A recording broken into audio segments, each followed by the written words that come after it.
As a medical student right now, I usually reference the urinary incontinence or retention kind of guidelines that are online. So I think it helps most with trying to differentiate and help pick the right treatment for different kinds of patients. The AUA guideline I reference the most as a pediatric urologist is the one that concerns urinary tract infections in children between 2 months and 2 years of age, which of course dictates how we treat and evaluate children who present with urinary tract infections. I actually reference the most common guideline, which is actually hematuria, which for me is actually one of the more important things because it's a very common finding that we actually find in patients, and I think the AUA guidelines have actually done a very good job in terms of really delineating who we need to evaluate for those patients and actually the stepwise fashions that we need to take. The AUA guideline that I use the most is non-neurogenic overactive bladder because I specialize in pelvic floor dysfunction.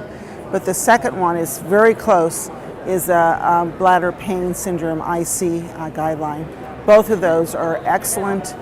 They give the most up-to-date information on those conditions, and I utilize them every day in my clinical practice. The one that I think is most important now is screening, prostate cancer screening with PSA, and the changing guidelines for that.